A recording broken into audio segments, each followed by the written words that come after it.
Students, in the previous video, we discussed the repo rate of monetary policy.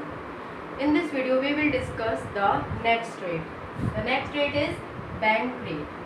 What is the meaning of bank rate? Bank rate is that rate at which central bank provide loans to commercial banks. ठीक है, ये वो rate होता है जिसपे central bank commercial bank को loan provide करता है. बट डिफरेंस क्या होता है बैंक रेट और रेपो रेट में?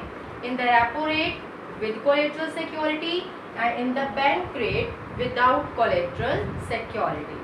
Is it clear? Now how bank rate will help in correcting the situation of excess demand and deficient demand. देखो students, in the case of excess demand, RBI increase the bank rate. It is same as repo rate. जैसे आपने repo rate में discuss किया था वैसे ही bank rate में है. ठीक है. In the case of excess demand, bank rate will increase. RBI bank rate increase कर देगा. अब बैंक रेट इंक्रीज हो गया है, it means that commercial bank have to pay more interest to the central bank. ठीक है. सो commercial bank जो है वो लेस बोरो करेगा सेंट्रल बैंक से, क्योंकि उसको रेट ऑफ इंटरेस्ट ज़्यादा देना पड़ रहा है. क्लियर? अब कमर्शियल बैंक्स जो है बैंक रेट को कवर करने के लिए लैंडिंग रेट क्या कर देगा? इंक्रीज. ठीक है. जनरल पब्लिक के लिए रेट ऑफ इंटरेस्ट क्या कर देगा? इंक्रीज कर देगा. अगर जनरल पब्लिक के लिए रेट ऑफ इंटरेस्ट इंक्रीज हो गया है, सो जनरल पब्लिक अपने लोन की डिमांड क्या कर देगी? लेस कर देगी. ठीक है. अगर लोन की डिमांड लेस कर दी हम लोगों ने तो हमारे एक्सपेंडिचर कम हो गए. कंजप्शन एक्सपेंडिचर और इन्वेस्टमेंट एक्सपेंडिचर कम हो गए. Expenditure decrease, it means that aggregate demand also decrease. If aggregate demand decrease, the situation of excess demand has corrected. Clear? Opposite in the situation of deficient demand. Deficient demand में इसका opposite है. In the case of deficient demand, RBI decrease the bank rate. ठीक है. Bank rate कम होगा तो commercial bank को less rate of interest पे करना पड़ेगा RBI को.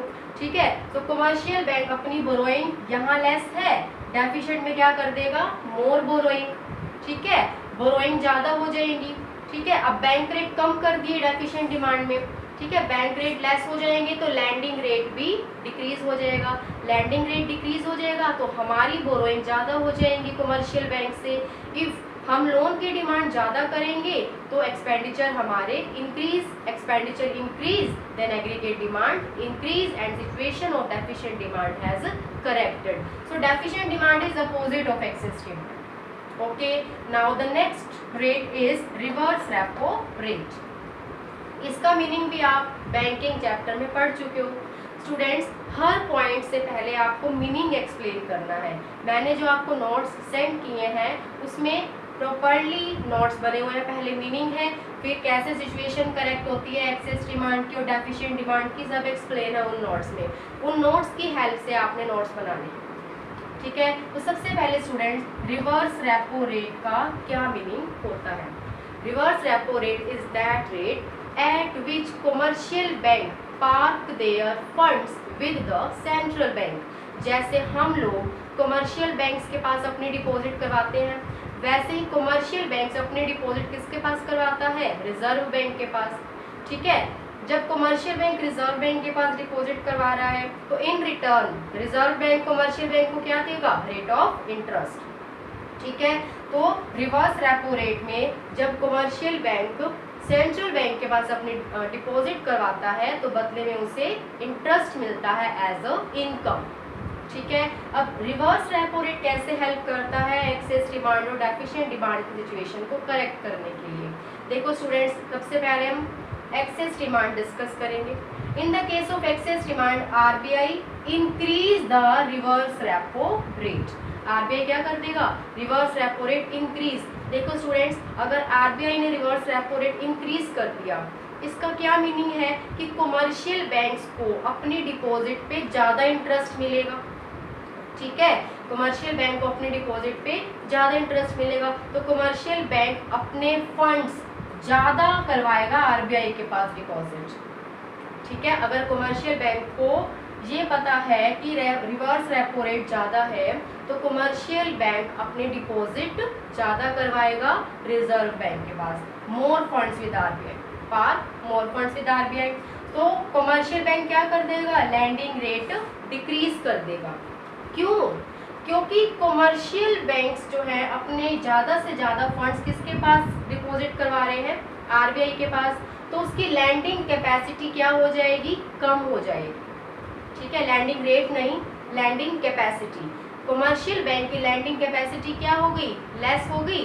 क्यों? क्योंकि कमर्शियल बैंक के पास मनी ही नहीं है देने के लिए, उसने अपनी मनी कहाँ दे दी है, रिजर्व बैंक के पास दे दी है।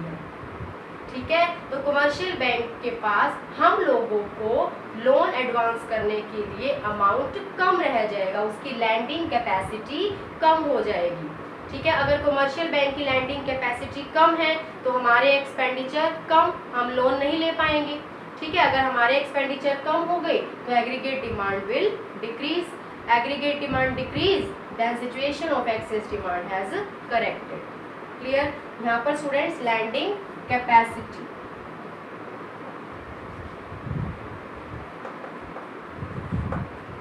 Clear? Now deficient demand. In the case of deficient demand, RBI decrease the reverse repo rate.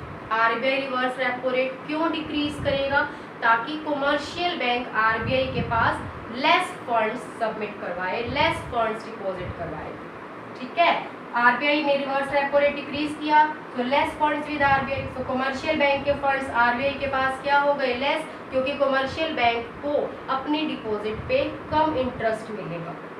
ठीक है, तो कमर्शियल बैंक के फंड्स लेस हो गए आरबीआई के पास। अब उनकी लैंडिंग कैपेसिटी क्या हो गई, इंक्रीज। कमर्शियल बैंक्स के पास ज़्यादा अमाउंट है लोन देने के लिए। ठीक है, उनकी लैंडिंग कैपेसिटी इंक्रीज हो गई, मतलब कि हम अब लोन ले सकते हैं कमर्शियल बैंक से। ठीक है, हमारे expenditure increase, aggregate demand increase, the situation of deficient demand corrected. Clear? तो अभी स्टूडेंट्स ये मॉनेटरी पॉलिसी के जो रेट्स हैं अभी कंप्लीट नहीं हुए हैं, अभी आप इतना ही स्टडी करो, नेक्स्ट हम नेक्स्ट स्टडी करेंगे। Okay, thank you.